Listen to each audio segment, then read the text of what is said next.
नमस्कार दोस्तों, welcome to my YouTube channel. आज मैं क्लास 10th और क्लास 12 के सब्जेक्ट हिंदी में एक महत्वपूर्ण टॉपिक लेकर आई हूँ। तो देखिए दोस्तों, आज का हमारा टॉपिक है रस। तो देखिए दोस्तों, रस से संबंधित क्वेश्चन बोर्ड एग्जाम की परीक्षा में 4 नंबर के पूछे जाते हैं, जिसमें हमें जो रस पूछा रहता है उसका उदाहरण और उसका परिभाषा लिखना होता है। तो देखिए दोस्तों, आज मैं आप सभी लोगों को हास्य रस, करुण रस और वीर रस के बारे में बताऊंगी। तो आप लोग हमारे उस वीडियो को जरूर देख लीजिए और अपने दोस्तों में भी शेयर कर लीजिए। देखिए दोस्तों, हमारा वीडियो क्लास 10th और क्लास 12 के स्टूडेंट के साथ साथ हर कंपटीशन की परीक्षा के लिए भी महत्वपूर्ण है, जिनमें हिंदी पूछे जाते हैं। क्योंकि आज हम आप लोगों को इसमें परिभाषा, उदाहरण भी बताएंगे और उनके अस्थायी भाव को भी बताएंगे। तो देखिए दोस्तों, कंपटीशन की परीक्षाओं में अस्थायी भाव भी पूछा जाता है। और देखिए दोस्तों, यहाँ हमारा वीडियो विशेष तौर पर क्लास 10th और क्लास 12 के स्टूडेंट के लिए है। तो वे लोग हमारे इस वीडियो को देखना ना भूलें और अपने दोस्तों में भी शेयर कर लें। तो देखिए दोस्तों, हम आप लोग को पहला बताएंगे हास्य रस। तो आप लोग हेडिंग डाल लीजिए हास्य रस। देखिए दोस्तों, हम बताएंगे कि बोर्ड एग्जाम की परीक्षा में आप लोग परिभाषा कैसे लिखेंगे, उदाहरण कैसे लिखेंगे। तो आप लोग पहले हेडिंग डाल लीजिए हास्य रस।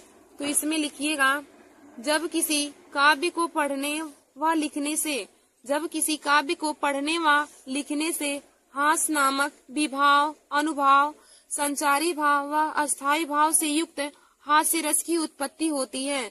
देखिए दोस्तों, हास्य रस का डिफिनीशन क्या हो जाएगा। हास्य रस की परिभाषा कि जब किसी काव्य को पढ़ने, लिखने व सुनने से, जब किसी काव्य को पढ़ने, लिखने या सुनने से हास नामक विभाव, अनुभाव व संचारी भाव व अस्थायी भाव से युक्त हास्य रस की उत्पत्ति होती है। देखिए दोस्तों, जब किसी काव्य को पढ़ने, लिखने, सुनने आदि से जो आनंद उत्पन्न होता है तो उसे हम रस कहते हैं। यदि पूछे कि रस की परिभाषा क्या होती है, तो रस की परिभाषा यह होती है कि जब किसी काव्य को पढ़ने, लिखने या सुनने से जो हमारे मन में उत्साह उत्पन्न होता है तो उसी की घटना को हम रस कहते हैं। और देखिए दोस्तों, हमने यहाँ पे आप लोग को बताया कि हम आज आप लोगों को हास्य रस, करुण रस और वीर रस का परिभाषा और उसका उदाहरण बताएंगे। तो हमने यहाँ पे पहला लिया है हास्य रस। तो आप लोग हेडिंग डालेंगे हास्य रस। तो इसमें लिखेंगे, जब किसी काव्य को पढ़ने, लिखने व सुनने से, जब किसी काव्य को पढ़ने, लिखने व सुनने से हास नामक विभाव, अनुभाव व संचारी भाव तथा अस्थायी भाव से युक्त हास्य रस की उत्पत्ति होती है। और दोस्तों, आगे हम देखेंगे कि हास्य रस का अस्थायी भाव क्या होता है। तो दोस्तों, हास्य रस का अस्थायी भाव हास होता है। हास्य रस का अस्थायी भाव हास होता है। फिर दोस्तों, आप लोग उदाहरण डालकर उसमें लिखेंगे काले पेन से। देखिए दोस्तों, जो हेडिंग रहेगा आप लोग बोर्ड एग्जाम की परीक्षा में उसको काले स्केच से डालेंगे और हम उदाहरण फिर लिखेंगे काले पेन से, या आप लोग नीले पेन से भी लिख सकते हैं कि बुरे समय को देखकर गंजे तू क्यों रोए, किसी भी हालत में तेरा बाल न बाका होए। आप लोग इसका उदाहरण लिखेंगे कि बुरे समय को देखकर गंजे तू क्यों रोए, किसी भी हालत में तेरा बाल न बाका होए। तो दोस्तों, यह हास्य रस का उदाहरण हो जाएगा। तो आप लोग को बोर्ड एग्जाम की परीक्षा में उदाहरण के साथ साथ परिभाषा के साथ साथ उदाहरण भी पूछा जाता है।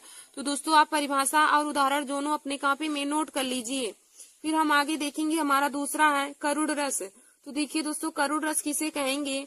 तो इसमें आप लोग लिखिए, जब किसी काव्य को पढ़ने, लिखने व सुनने से, जब किसी काव्य को पढ़ने, लिखने व सुनने से शोक नामक विभाव, अनुभाव, संचारी भाव तथा अस्थायी भाव से युक्त करुण रस की उत्पत्ति होती है।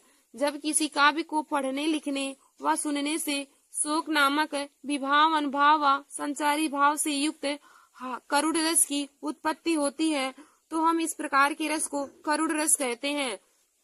देखिए दोस्तों, हम कह सकते हैं कि जब किसी काव्य को पढ़ने, लिखने या सुनने से शोक नामक विभाव, अनुभाव, अस्थायी भाव व संचारी भाव उत्पन्न होता है, तो हम इस प्रकार के रस को करुण रस कहते हैं। फिर हम आगे देखेंगे करुण रस का अस्थायी भाव क्या होता है। तो देखिए दोस्तों, करुण रस का अस्थायी भाव होता है शोक। करुण रस का अस्थायी भाव शोक होता है। फिर आप लोग हेडिंग डालिए उदाहरण। तो इसमें लिखेंगे उदाहरण में, मणि खोए भुजंग सी जननी, मणि खोए भुजंग सी जननी, फंसा पटक रही थी शीश, अंधी आज बनाकर मुझको किया न्याय तुमने जगदीश। देखिए दोस्तों, करुण रस का उदाहरण हो जाएगा कि मणि खोए भुजंग सी जननी, फंसा पटक रही थी शीश, अंधी आज बनाकर मुझको किया न्याय तुमने जगदीश। तो यह हमारा करुण रस का उदाहरण हो जाएगा।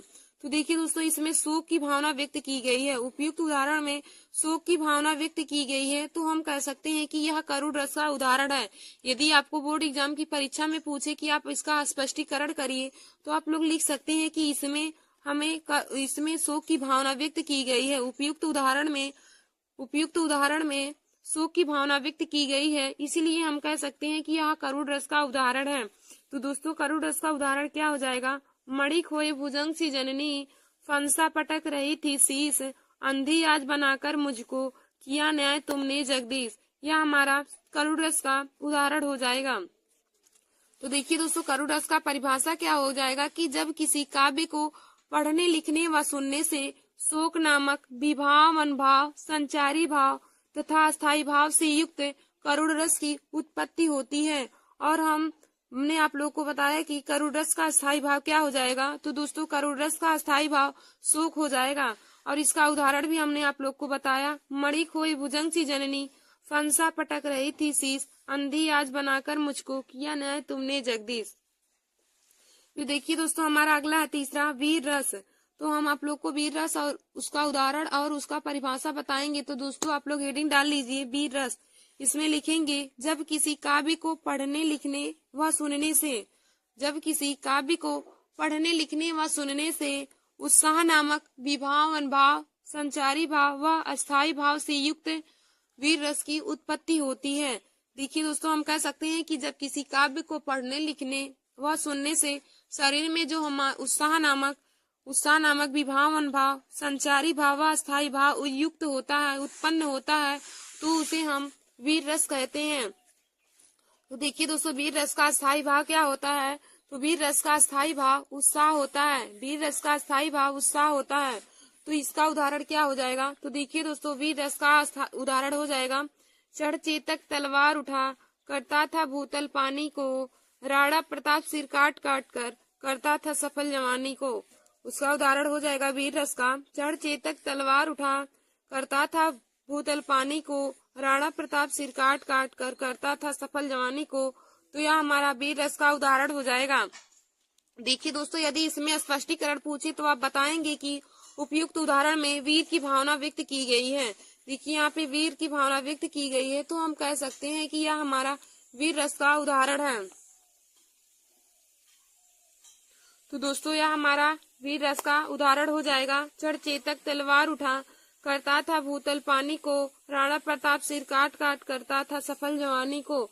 तो दोस्तों, हमने आज आप लोगों को हास्य रस, करुण रस और वीर रस का परिभाषा और उसका उदाहरण भी बता दिया है। तो दोस्तों, आप लोग इसे अपने कॉपी में नोट कर लीजिए, क्योंकि यह बोर्ड एग्जाम परीक्षा के लिए बहुत ही महत्वपूर्ण है। आप लोगों को 24 फरवरी का जो पेपर है, उसमें इन्हीं तीनों रस में से कोई दो रस आपको जरूर पूछेगा और उसमें बोल देगा कि आप उदाहरण और परिभाषा लिखिए। तो दोस्तों, दो देगा, उसमें अथवा करके देगा, किसी एक का आप लोगों को उदाहरण और उसका परिभाषा लिखना होगा। तो दोस्तों, आप इन तीनों को अपने कॉपी में जरूर लिख लीजिए। तो हमने आप लोगों को हास्य रस, वीर रस और करुण रस बताया। तो दोस्तों, हास्य रस का हमारा उदाहरण क्या है कि बुरे समय को देखकर गंजे तू क्यों रोए, किसी भी हालत में तेरा बाल न बाका होए। बुरे समय को देखकर गंजे तू क्यों रोए, किसी भी हालत में तेरा बाल न बाका होए। तो यह हमारा हास्य रस का उदाहरण हो जाएगा। फिर हमने आप लोग को बताया करुण रस। तो करुण रस का उदाहरण क्या हो जाएगा, मणि खोए भुजंग सी जननी, फंसा पटक रही थी शीश, अंधी आज बनाकर मुझको किया न्याय तुमने जगदीश। मणि खोए भुजंग सी जननी, फंसा पटक रही थी शीश, अंधी आज बनाकर मुझको किया न्याय तुमने जगदीश।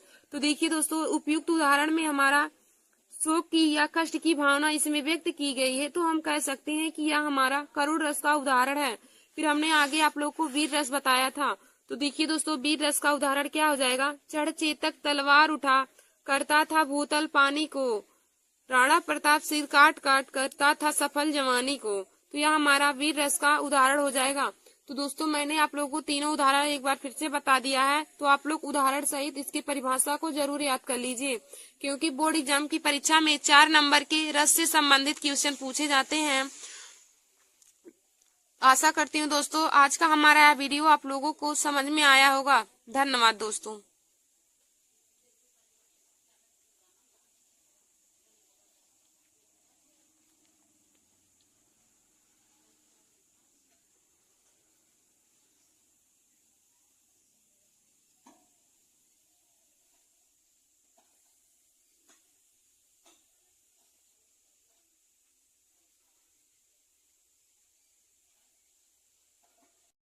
नमस्कार दोस्तों, welcome to my YouTube channel.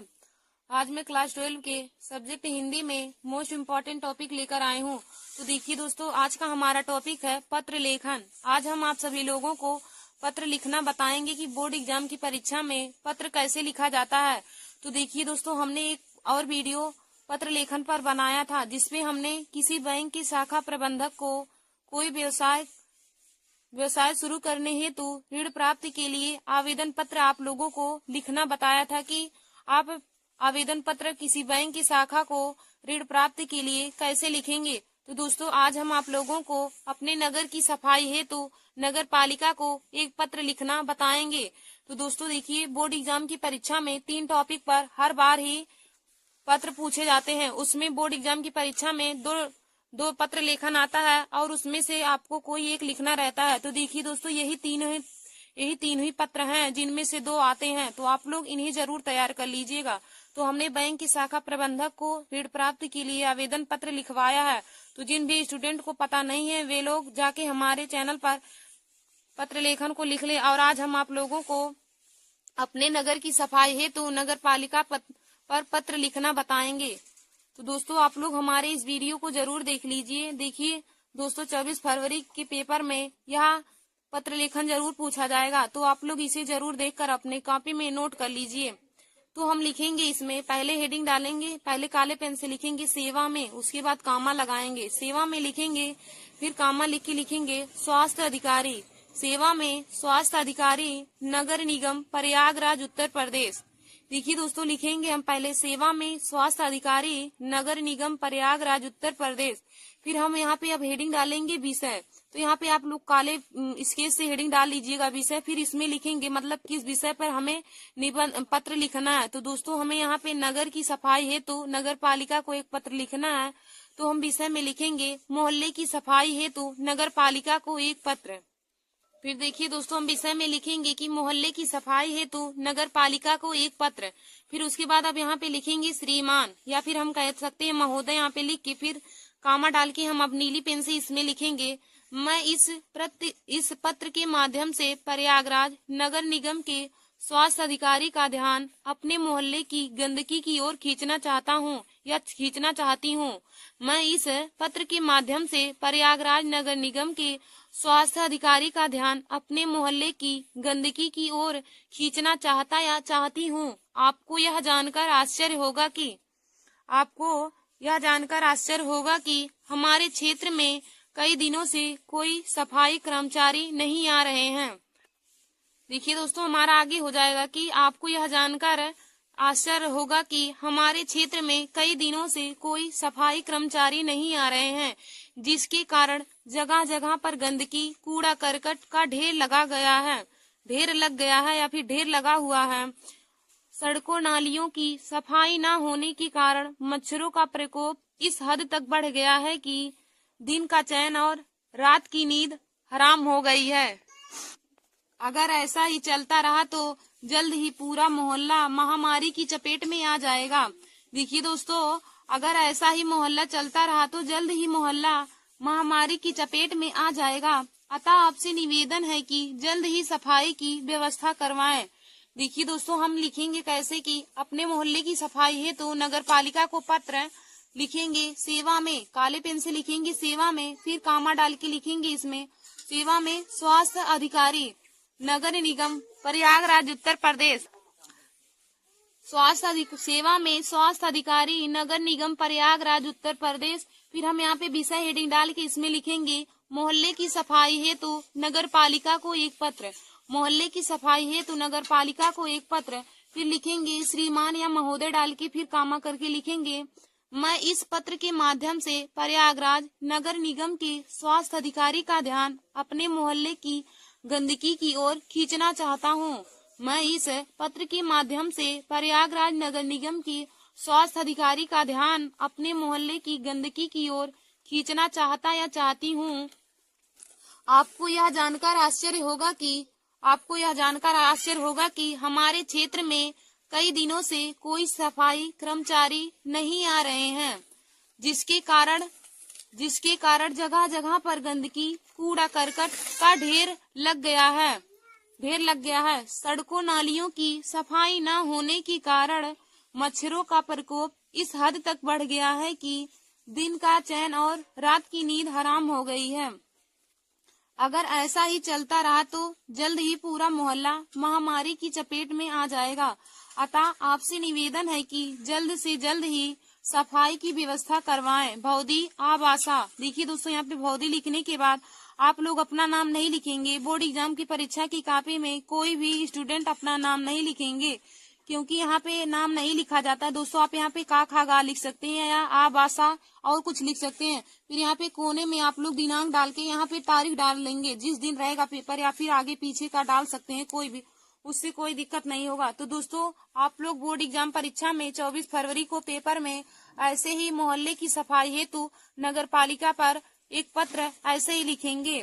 धन्यवाद दोस्तों। ऐसे हमारे वीडियो की देखने के लिए आप सभी लोग हमारे YouTube channel Nancy success classes को सब्सक्राइब कर लीजिए। नमस्कार दोस्तों, welcome to my YouTube channel. आज मैं आप सभी लोगों के लिए देखिए हिंदी में एक महत्वपूर्ण टॉपिक लेकर आए हूँ। तो देखिए दोस्तों, हिंदी में आज का हमारा टॉपिक है वाक्यांश के लिए एक शब्द। वाक्यांश के लिए एक शब्द या अनेक शब्दों के लिए एक शब्द। देखिए दोस्तों, अनेक शब्दों के लिए एक शब्द हर कंपटीशन की परीक्षाओं में पूछे जाते हैं। तो देखिए दोस्तों, हमारा पहला क्वेश्चन क्या है? जो ईश्वर में विश्वास करता हो उसके लिए एक शब्द क्या होगा? जो व्यक्ति ईश्वर में विश्वास रखता हो उसको क्या कहते हैं? तो देखिए दोस्तों, जो ईश्वर में विश्वास रखता है, वाक्यांश के लिए एक शब्द हो जाएगा आस्तिक। जो ईश्वर में विश्वास रखता हो उसको हम आस्तिक बोलते हैं। यदि पूछे कि जो व्यक्ति ईश्वर में विश्वास ना रखता हो उसको क्या कहते हैं, तो दोस्तों, जो व्यक्ति ईश्वर में विश्वास ना रखता हो उसको हम नास्तिक बोलते हैं, और जो व्यक्ति ईश्वर में विश्वास रखता हो उसको आस्तिक बोलते हैं। हमारा अगला क्वेश्चन है कि किए गए उपकार को ना मानने वाला। किए गए उपकार को ना मानने वाले के लिए एक शब्द क्या हो जाएगा? तो देखिए दोस्तों, जो किए गए उपकार को ना मानने वाले को हम कृतज्ञ कहते हैं। जो व्यक्ति किए गए उपकार को ना मानता हो उसको कृतज्ञ कहते हैं। और यदि दोस्तों पूछे कि किए गए उपकार को मानने वाले को क्या कहते हैं, तो किए गए उपकार को मानने वाले को कृतज्ञ कहते हैं, और किए गए उपकार को ना मानने वाले को कृतज्ञ कहते हैं। फिर हमारा अगला है कि जिसको ईश्वर में विश्वास ना हो, जिसको ईश्वर में विश्वास ना हो उसको हम क्या कहते हैं? तो देखिए दोस्तों, जिसको ईश्वर में विश्वास ना हो उसको हम नास्तिक कहते हैं। और यदि पूछे कि जिसको ईश्वर में विश्वास हो उसको क्या कहते हैं, तो जिसको ईश्वर में विश्वास हो उसको हम आस्तिक बोलते हैं। फिर हमारा अगला है कि जानने की इच्छा रखने वाले को क्या बोलते हैं? जानने की इच्छा रखने वाले को क्या कहते हैं? तो दोस्तों, जानने की इच्छा रखने वाले को जिज्ञासु बोलते हैं। जानने की इच्छा रखने वाले को जिज्ञासु बोलते हैं। फिर हमारा अगला है कि 100 वर्ष के समय, 100 वर्ष के समय के लिए वाक्यांश के लिए एक शब्द क्या होगा? तो देखिए दोस्तों, 100 वर्ष के समय के लिए एक शब्द हो जाएगा शताब्दी। 100 वर्ष के समय के लिए एक शब्द हो जाएगा शताब्दी। फिर हमारा अगला क्वेश्चन है कि दोपहर के बाद के समय को क्या कहते हैं? दोपहर के बाद के समय को, तो देखिए दोस्तों, दोपहर के बाद के समय को अपराह्न बोलते हैं। फिर हमारा अगला क्वेश्चन है कि वह पुरुष जिसकी पत्नी मर गई हो, वह पुरुष जिसकी पत्नी मर गई हो, वाक्यांश के लिए एक शब्द क्या होगा? तो देखिए दोस्तों, वह पुरुष जिसकी पत्नी मर गई हो उसके लिए एक शब्द विधुर होता है। और यदि पूछे कि वह पत्नी जिसका पुरुष मर गया हो तो उसको हम विधवा बोलते हैं।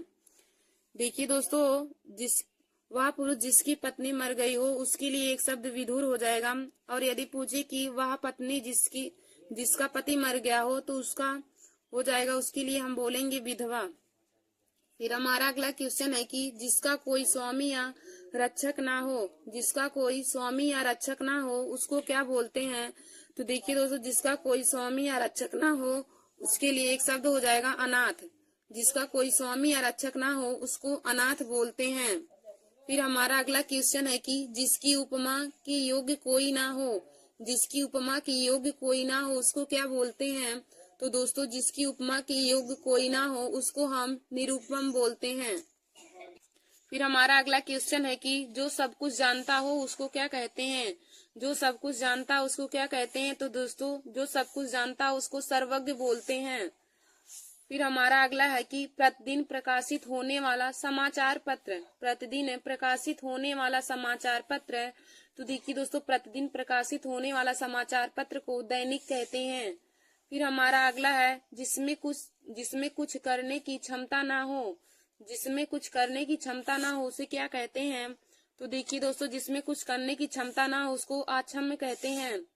हमारा अगला क्वेश्चन है कि जो एक ही माता के उदर से उत्पन्न हुआ हो। जो एक ही माता के उदर से उत्पन्न हुआ हो ऐसे लोगों को क्या कहते हैं। तो देखिए दोस्तों जो एक ही माता के उदर से उत्पन्न हुआ हो ऐसे लोगों को सहोदर कहते हैं। फिर हमारा अगला क्वेश्चन है कि जो कीचड़ से उत्पन्न होता है। जो कीचड़ से उत्पन्न होता है वाक्यांश के लिए एक शब्द क्या होगा। तो देखिए दोस्तों जो कीचड़ से उत्पन्न होता है वाक्यांश के लिए एक शब्द पंकज हो जाएगा। जो कीचड़ से उत्पन्न होता है वाक्यांश के लिए एक शब्द पंकज हो जाएगा। फिर हमारा अगला क्वेश्चन है कि जिसकी आंखें हिरण की आंखें की समान हैं। जिसकी आंखें हिरण की आंखें की समान है वाक्यांश के लिए एक शब्द क्या होगा। तो देखिए दोस्तों वाक्यांश के लिए एक शब्द हो जाएगा मृग नयनी। जिसकी आंखें हिरण की आंखें की समान हो उसके लिए एक शब्द मृग नयनी हो जाएगा। फिर हमारा अगला क्वेश्चन है जो भूखा हो उसके लिए एक शब्द क्या होगा। तो देखिए दोस्तों जो भूखा उसके लिए एक शब्द बुभुक्षित हो जाएगा। फिर हमारा अगला क्वेश्चन है कि जंगल की अग्नि को क्या कहते हैं। जंगल में लगने वाली आग को या फिर जंगल की अग्नि को क्या कहते हैं। तो दोस्तों जंगल की अग्नि को दावा अग्नि कहते हैं। फिर हमारा अगला क्वेश्चन है जो वंदना करने की योग्य हो उसके लिए एक शब्द क्या हो जाएगा। तो देखिए दोस्तों जो वंदना करने की योग्य हो उसके लिए एक शब्द हो जाएगा वंदनीय। जो वंदना करने की योग्य हो वंदनीय हो जाएगा। फिर हमारा अगला क्वेश्चन है जिसके आने की कोई तिथि निश्चित ना हो उसके लिए एक शब्द क्या होगा। जिसके आने की कोई तिथि ना हो तो उसको क्या कहते हैं। तो देखिए दोस्तों जिसके आने की कोई तिथि ना हो उसको हम अतिथि कहते हैं। जिसकी आने की कोई तिथि निश्चित ना हो उसको हम अतिथि कहते हैं। फिर हमारा अगला क्वेश्चन है जो स्त्री कविता लिखती हो उसको क्या कहते हैं। जो स्त्री कविता लिखती हो उसको क्या कहते हैं। तो दोस्तों उसे हम कवयित्री कहते हैं। जो स्त्री कविता लिखती हो उसे हम कवित्री बोलते हैं। फिर हमारा अगला क्वेश्चन है कि जो कभी ना मरता हो या फिर सदैव रहने वाला। तो देखिए दोस्तों जो कभी ना मरता हो उसको हम अमर बोलते हैं। जो कभी ना मरता है उसे अमर कहते हैं। फिर हमारा अगला क्वेश्चन है जिसे क्षमा किया जा सके। जिसे क्षमा किया जा सके उसके लिए एक शब्द क्या होगा। तो दोस्तों जिसे क्षमा किया जा सके उसके लिए एक शब्द क्षम्य हो जाएगा। फिर हमारा अगला क्वेश्चन है स्वयं उत्पन्न होने वाला। स्वयं उत्पन्न होने वाले के लिए एक शब्द क्या हो जाएगा। तो देखिए दोस्तों स्वयं उत्पन्न होने वाले के लिए एक शब्द स्वयंभू हो जाएगा। स्वयं उत्पन्न होने वाले के लिए एक शब्द स्वयंभू हो जाएगा। फिर हमारा अगला क्वेश्चन है जो पहले कभी ना हुआ हो। जो पहले कभी ना हुआ हो वाक्यांश के लिए एक शब्द क्या हो जाएगा। तो देखिए दोस्तों जो पहले कभी ना हुआ हो वाक्यांश के लिए एक शब्द हो जाएगा अभूतपूर्व। जो पहले कभी ना हुआ हो वाक्यांश के लिए एक शब्द हो जाएगा अभूतपूर्व। फिर हमारा अगला है क्वेश्चन है कि जीने की इच्छा रखने वाले को क्या कहते हैं। जीने की इच्छा रखने वाले को क्या कहते हैं। तो देखिए दोस्तों जीने की इच्छा रखने वाले को जिजीविषा बोलते हैं। जीने की इच्छा रखने वाले को जिजीविषा बोलते हैं। फिर हमारा अगला क्वेश्चन है पृथ्वी और आकाश के बीच के स्थान को क्या बोलते हैं। पृथ्वी और आकाश के बीच के स्थान को। तो देखिए दोस्तों पृथ्वी और आकाश के बीच के स्थान को अंतरिक्ष बोला जाता है। पृथ्वी और आकाश के बीच के स्थान को अंतरिक्ष बोला जाता है। फिर हमारा अगला क्वेश्चन है कि रास्ता दिखाने वाले को क्या बोलते हैं। रास्ता दिखाने वाले को क्या बोलते हैं। तो देखिए दोस्तों रास्ता दिखाने वाले को पथ प्रदर्शक बोलते हैं। फिर हमारा अगला क्वेश्चन है कि सदा सत्य बोलने वाले को क्या कहते हैं। सदा सत्य बोलने वाले को क्या कहते हैं। तो दोस्तों सदा सत्य बोलने वाले को सत्यवादी बोलते हैं। फिर हमारा अगला क्वेश्चन है जिसे अपने कार्य में सफलता मिली हो। जिसे अपने कार्य में सफलता मिली हो वाक्यांश के लिए एक शब्द क्या होगा। तो दोस्तों जिसे अपने कार्य में सफलता मिली हो उसको हम सफल बोलते हैं। फिर हमारा अगला क्वेश्चन है कि सत्य में जिसका दृढ़ विश्वास हो उसको क्या बोलते हैं। सत्य में जिसका दृढ़ विश्वास हो उसको क्या बोलते हैं। तो देखिए दोस्तों, सत्य में जिसका दृढ़ विश्वास हो उसको सत्यनिष्ठ बोलते हैं। फिर हमारा अगला क्वेश्चन है, जिसकी इच्छाएं बहुत ऊंची हो। जिसकी इच्छाएं बहुत ऊंची हो उसको क्या बोलते हैं? तो देखिए दोस्तों, जिसकी इच्छाएं बहुत ऊंची हो उसको महत्वाकांक्षी बोलते हैं। जिसकी इच्छाएं बहुत ऊंची हो उसको हम महत्वाकांक्षी बोलते हैं।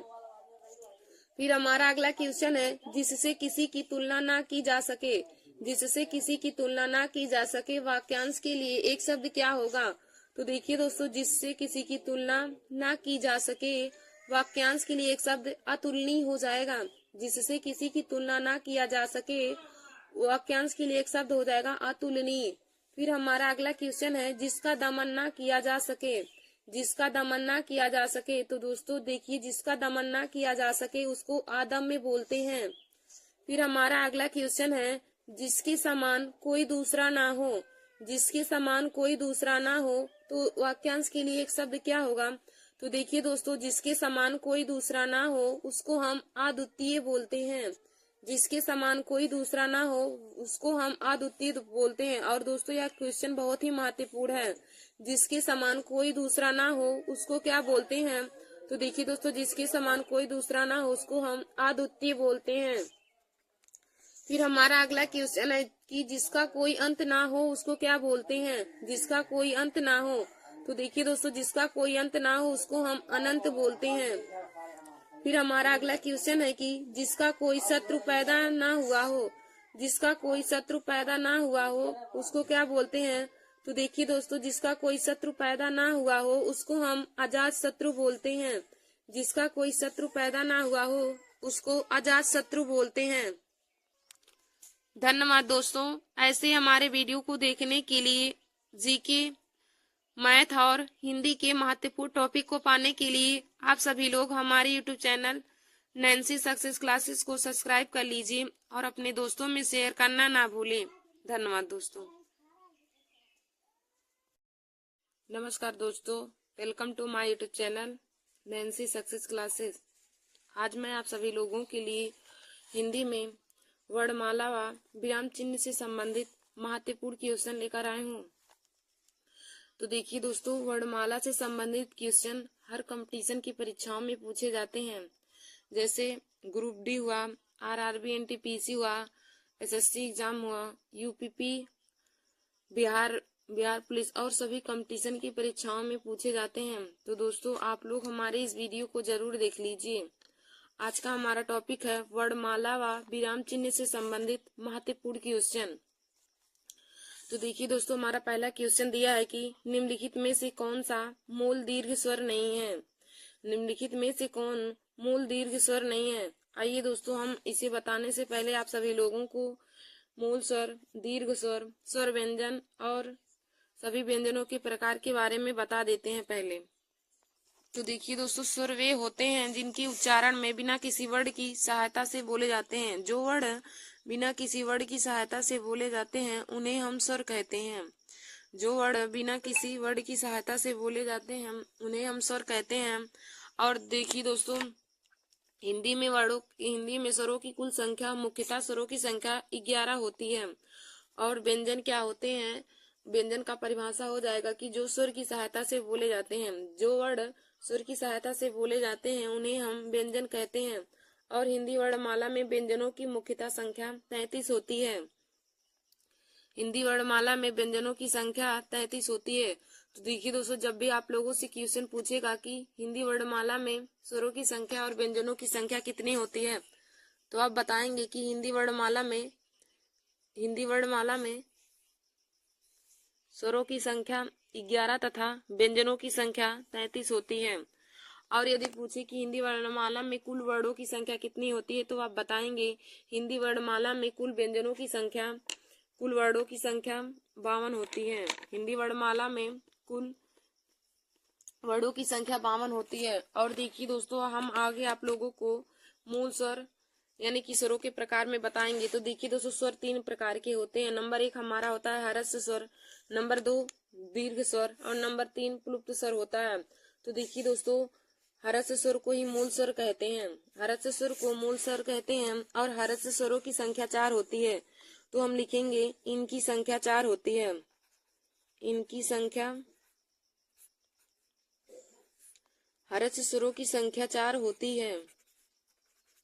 और हमारे हर्ष स्वर कौन कौन से होते हैं?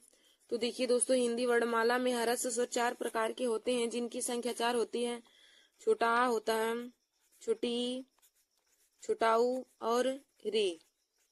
छोटा, छोटी, छोटाऊ और री, यह हमारे हर्ष स्वर हैं। और देखिए दोस्तों, यदि पूछे कि हर्ष स्वर को और किस स्वर के नाम से जाना जाता है, तो देखिए दोस्तों, हर्ष स्वर को ही मूल स्वर के नाम से भी जाना जाता है। हर्ष स्वर को मूल स्वर ही कहते हैं। और हर्ष स्वरों की संख्या 4 होती है। हर्ष स्वरों की संख्या 4 होती है। और हमारे हर्ष स्वर कौन कौन से हैं? तो छोटा है, छोटी है, छोटाऊ है और री। फिर देखिए दोस्तों, हमारा दूसरा नंबर होता है दीर्घ स्वर यानी कि गुरु स्वर। दीर्घ स्वर को हम दूसरा नाम है गुरु स्वर। तो देखिए दोस्तों, दीर्घ स्वर क्या होता है? और यदि हर्ष स्वर का आप लोग को कभी डिफिनीशन पूछे तो आप बताएंगे कि जिन स्वरों के उच्चारण में एक मात्रा का समय लगता है, जिन स्वरों के उच्चारण में एक मात्रा का समय लगता है, उसे हर्ष स्वर कहते हैं। देखिए दोस्तों, और हिंदी वर्णमाला में हर्ष स्वरों की संख्या 4 होती है।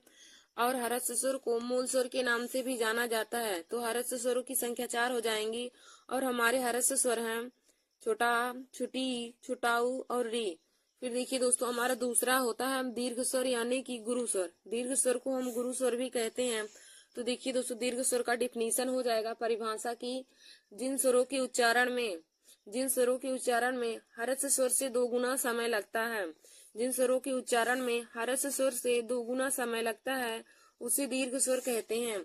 और दोस्तों, दीर्घ स्वरों की संख्या 7 होती है। तो हम इसमें लिखेंगे कि इनकी संख्या 7 होती है। दीर्घ स्वरों की संख्या 7 होती है, तो लिखेंगे इनकी संख्या 7 होती है।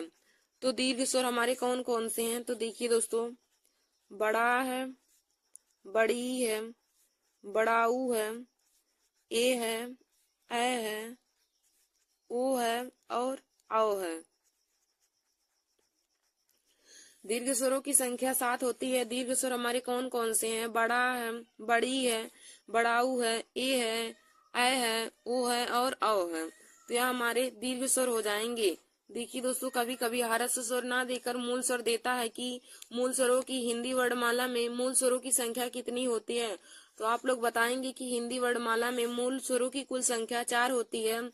और यदि पूछे कि दीर्घ स्वर यानी कि गुरु स्वरों की संख्या हिंदी वर्णमाला में कितनी होती है, तो दोस्तों मूल स्वरों, दीर्घ स्वरों या फिर गुरु स्वरों की संख्या हिंदी वर्णमाला में 7 होती हैं। फिर देखिए दोस्तों, आगे हम आप लोग को बताएंगे अंतस्थ व्यंजन।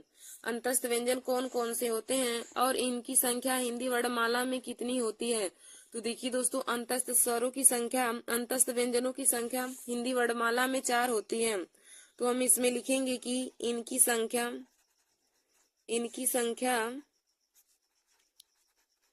संख्या 4 होती है। अंतस्थ व्यंजन हिंदी वर्णमाला में 4 होते हैं। और हमारे अंतस्थ व्यंजन कौन कौन से हैं? तो देखिए दोस्तों, या है, रा है, ला है और वाह।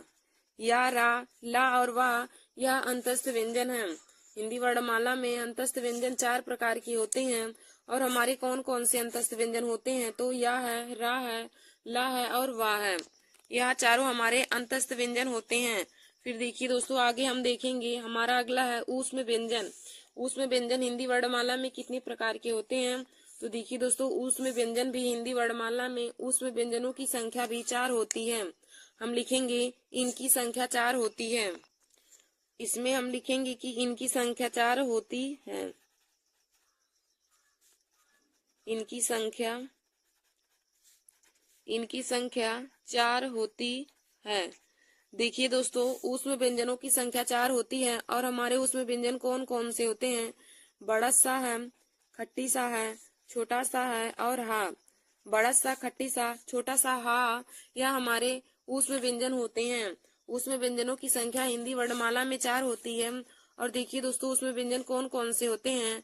तो बड़ा सा हुआ, खट्टी सा, छोटा सा और हा, यह चारों हमारे ऊष्म व्यंजन होते हैं। फिर देखिए दोस्तों, हमारा अगला है कि संयुक्त व्यंजनों की संख्या हिंदी वर्णमाला में कितनी होती है। संयुक्त व्यंजनों की संख्या हिंदी वर्णमाला में कितनी होती है? तो देखिए दोस्तों, संयुक्त व्यंजनों की भी संख्या हिंदी वर्णमाला में 4 होती है। तो हम लिखेंगे कि इनकी संख्या 4 होती है। इनकी संख्या भी 4 होती है। और देखिए दोस्तों, संयुक्त व्यंजन हमारे कौन कौन से होते हैं। तो संयुक्त व्यंजन हमारे होते हैं छत है, त्रा है, ज्ञ है और स्रा है। उसमें संयुक्त व्यंजन हमारे छत, त्रा है, ज्ञ और स्रा है। तो संयुक्त व्यंजन भी हिंदी वर्णमाला में 4, संयुक्त व्यंजनों की संख्या हिंदी वर्णमाला में 4 होती है। और हमारे संयुक्त व्यंजन कौन कौन से हैं। तो छत है, त्रा है, ज्ञ है और स्रा। अब देखिए दोस्तों, हम आप लोग को बताते हैं कि छत, त्रा, ज्ञ और स्रा किन किन की संयोग से बनते हैं। तो देखिए दोस्तों, छत्र जो होता है यह आधा का प्लस खट्टी सा के संयोग से बनता है। छत्र है जो यह आधा का प्लस खट्टी सा के संयोग से बनता है। जो त्रा है यह आधा ता प्लस रा की संयोग से बनता है। जो हमारा ज्ञ है आधा जा प्लस इया की संयोग से बनता है। और जो स्रा है आधा बड़ा सा प्लस में रा की संयोग से बनता है।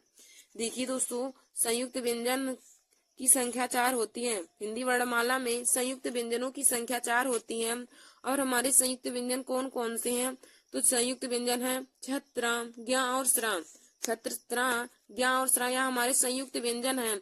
तो देखिए दोस्तों, यह किन किन के संयोग से बनते हैं यह भी क्वेश्चन में पूछा जाता है। हमारे कभी कभी क्वेश्चन में पूछ लिया जाता है कि छत्र किस किस के संयोग से बनता है। तो दोस्तों देखिए, छत्र जो हमारा होता है यह आधा का प्लस खट्टी सा की संयोग से बनता है। जो त्रा है आधा ता प्लस रा की संयोग से बनता है। और जो ज्ञ है यह आधा जा प्लस इया के संयोग से बनता है। और जो स्रा है यह आधा बड़स सा और रा की संयोग से बनता है।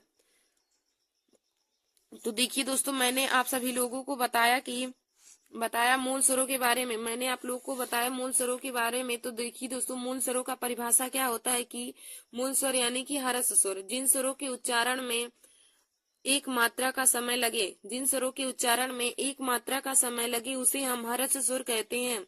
और देखिए दोस्तों, हर्ष स्वरों की संख्या हिंदी वर्णमाला में 4 होती है। और हर्ष स्वरों को ही हम मूल स्वर के नाम से भी जानते हैं। हर्ष स्वर का दूसरा नाम मूल स्वर होता है। और देखिए दोस्तों, हर्ष स्वरों की संख्या हिंदी वर्णमाला में 4 होती है। और हमारे हर्ष स्वर हैं छोटा, छोटी, छोटाऊ और री, यह हमारे हर्ष स्वर हैं। फिर दूसरा हमारा होता है दीर्घ स्वर यानी कि गुरु स्वर। दीर्घ स्वर को गुरु स्वर के नाम से भी जानते हैं। तो देखिए दोस्तों, दीर्घ स्वर का डिफिनीशन यानी कि परिभाषा क्या हो जाएगा कि जिन स्वरों के उच्चारण में हर्ष स्वर से 2 गुना का समय लगता है, जिन स्वरों के उच्चारण में हर्ष स्वर से 2 गुना समय लगता है उसे दीर्घ स्वर यानी कि गुरु स्वर के नाम से जाना जाता है। और देखिए दोस्तों, हिंदी वर्णमाला में दीर्घ स्वरों की संख्या 7 होती है। हमारे दीर्घ स्वर कौन कौन से हैं। तो देखिए दोस्तों, बड़ा है, बड़ी है, बड़ाऊ है, ए है, ओ और आओ, यह हमारे 7 दीर्घ स्वर हैं। फिर दोस्तों, हमने आप लोगों को आगे बताया अंतस्थ व्यंजन। अंतस्थ व्यंजन, तो देखिए दोस्तों, अंतस्थ व्यंजन की संख्या हिंदी वर्णमाला में 4 होती है। अंतस्थ व्यंजनों की संख्या 4 होती है। और हमारे अंतस्थ व्यंजन कौन कौन से होते हैं। तो देखिए दोस्तों, अंतस्थ व्यंजन होते हैं या, रा, ला और वा। या, रा, ला और वा यह हमारे चारों अंतस्थ व्यंजन होते हैं। फिर दोस्तों, हमने आगे आप लोग को बताया ऊष्म व्यंजन। तो देखिए दोस्तों, ऊष्म व्यंजनों की संख्या हिंदी वर्णमाला में 4 होती है। ऊष्म व्यंजनों की भी संख्या हिंदी वर्णमाला में 4 होती है। और देखिए दोस्तों, ऊष्म व्यंजन कौन कौन से होते हैं। तो हमारे ऊष्म व्यंजन होते हैं बड़स सा, खट्टी सा, छोटा सा और हा। बड़स सा, खट्टी सा, छोटा सा और हा यह हमारे चारों ऊष्म व्यंजन होते हैं। फिर देखिए दोस्तों, हमारा अगला है संयुक्त व्यंजन। संयुक्त व्यंजन जैसे हम इसका परिभाषा लिख सकते हैं, 2 वर्डों के मेल से बने शब्द को यानी अक्षर को ही हम संयुक्त व्यंजन कहते हैं। 2 वर्डों के मेल से बने वर्ड को हम संयुक्त व्यंजन कहते हैं। और देखिए दोस्तों, संयुक्त व्यंजनों की संख्या हिंदी वर्णमाला में 4 होती है। संयुक्त व्यंजनों की संख्या हिंदी वर्णमाला में 4 होती है। तो हमारे संयुक्त व्यंजन कौन कौन से होते हैं।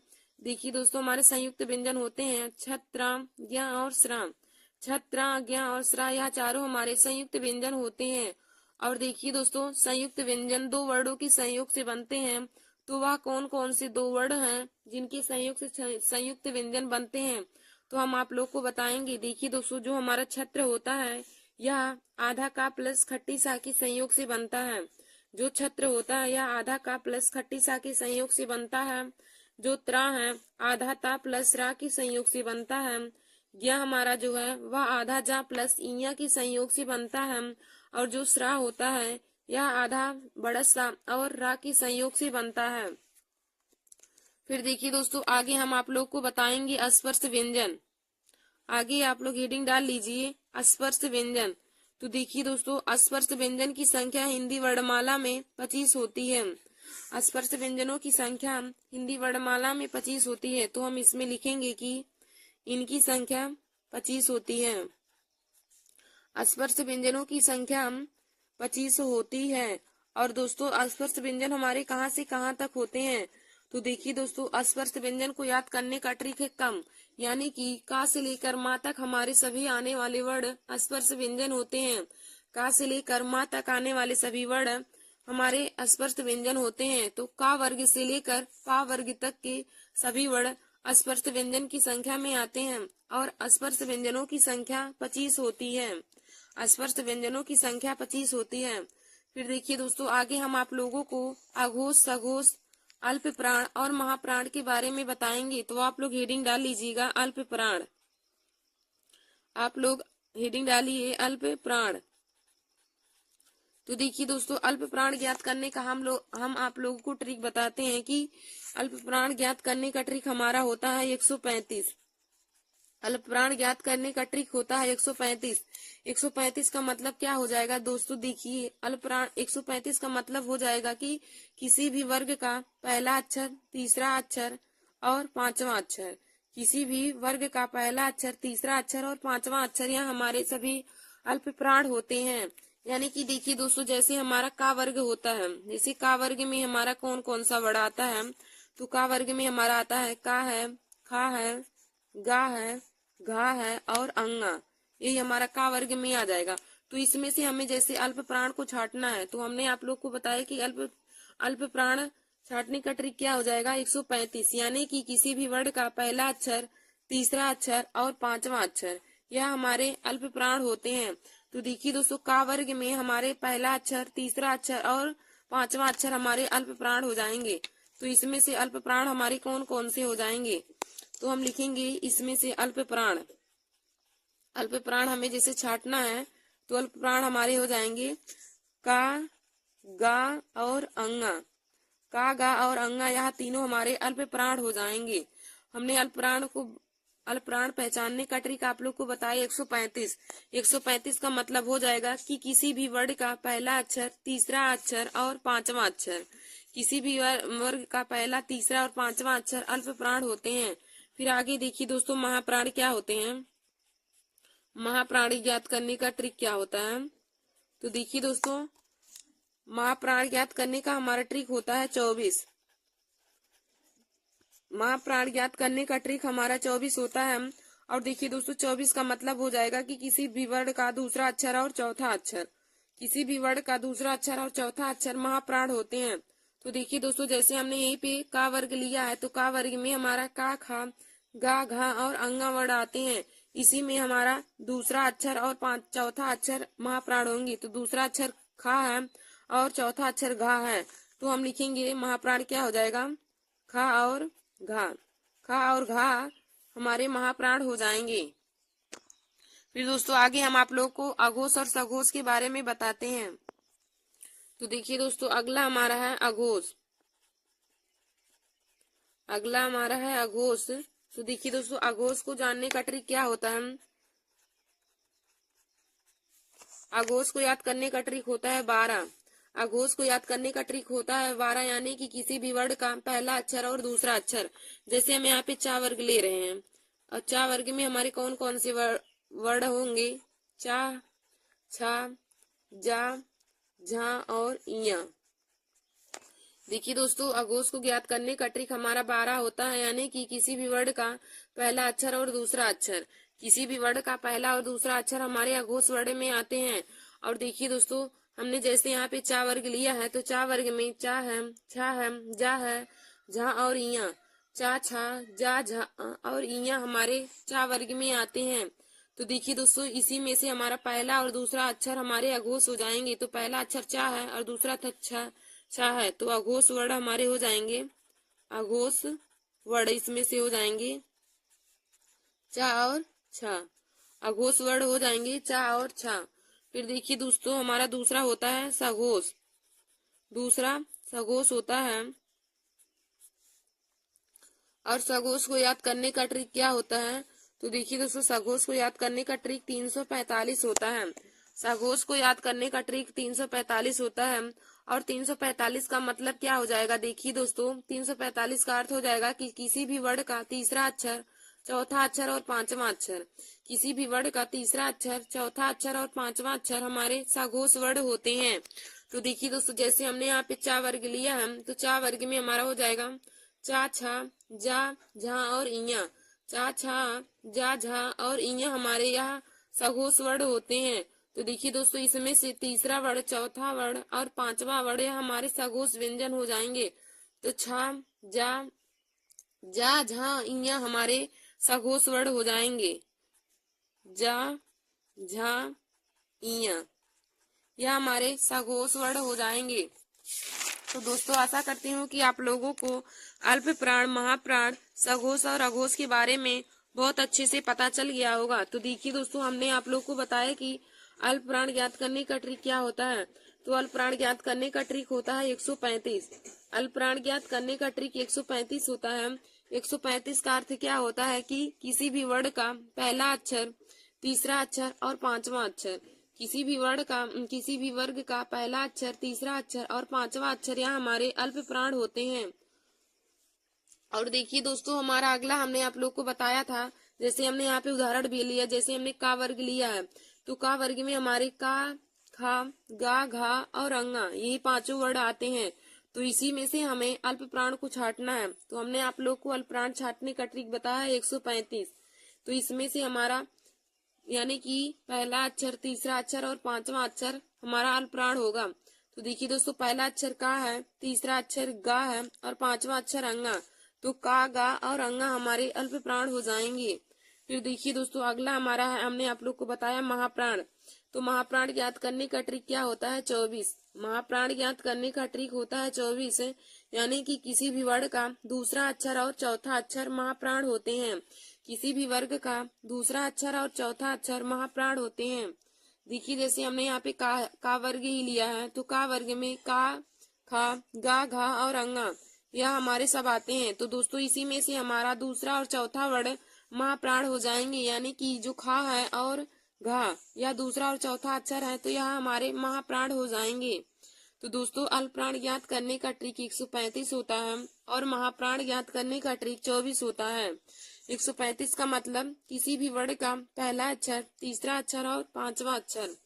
और दोस्तों, 24 का मतलब किसी भी वर्ड का दूसरा अक्षर और चौथा अक्षर जो होंगे वह महाप्राण होंगे। फिर दोस्तों, हमने आगे आप लोगों को अघोष और सघोष के बारे में बताया। तो हमने आप लोग को बताया कि अघोष को ज्ञात करने का ट्रिक क्या हो जाएगा हमारा? अघोष को ज्ञात करने का ट्रिक 12 हो जाएगा, यानी कि किसी भी वर्ग का पहला अक्षर और दूसरा अक्षर हमारे अघोष होंगे। किसी भी वर्ग का पहला अक्षर और दूसरा अक्षर हमारे अघोष होंगे। देखिए, हमने जैसे यहाँ पे चा वर्ग ही लिया है तो चा वर्ग में हमारे कौन कौन से वर्ड आते हैं? चा है, छा है, जा है, झा है और इया, चा छा जा झा इया, यह हमारे अघोष वर्ड होते हैं। और दोस्तों, इसी में हमारा पहला वर्ड और दूसरा वर्ड हमारे अघोष हो जाएंगे। तो दोस्तों, चा छा हमारे पहले और दूसरे वर्ड हैं तो अघोष वर्ड यही हो जाएंगे। फिर हमने आगे आप लोग को बताया सघोष वर्ड। तो सघोष क्या होते हैं? सघोष का ट्रिक होता है 345। सघोष को ज्ञात करने का ट्रिक है 345, यानी किसी भी वर्ड का तीसरा अक्षर, चौथा अक्षर और पांचवा अक्षर। तो दोस्तों, चा वर्ग में हमारा तीसरा अक्षर, चौथा अक्षर और पांचवा अक्षर है जा है, झा है, इया, तो जा झा इया हमारे सघोष वर्ड हो जाएंगे। तो देखिए दोस्तों, आज हमने आप सभी लोगों को हिंदी में मूल स्वरों के बारे में, दीर्घ स्वर के बारे में, अंतस्थ व्यंजन, ऊष्म व्यंजन, संयुक्त व्यंजन, स्पर्श व्यंजन, अल्प प्राण, महाप्राण, अघोष और सघोष के बारे में बताया है। तो दोस्तों आशा करती हूँ कि आप लोगों को आज का हमारा यह वीडियो समझ में आया होगा। धन्यवाद दोस्तों। ऐसे ही हमारे वीडियो को देखने के लिए और हिंदी, जीके और मैथ के महत्वपूर्ण टॉपिक को पाने के लिए आप सभी लोग हमारे YouTube channel Nancy success classes को सब्सक्राइब कर लीजिए और अपने दोस्तों में शेयर करना ना भूलिए। देखिए दोस्तों, आज का हमने जो टॉपिक लिया है यह वर्णमाला से संबंधित बहुत ही महत्वपूर्ण है। वर्णमाला से संबंधित इसी से ही क्वेश्चन हर बार ही हर कंपटीशन की परीक्षाओं में पूछे जाते हैं।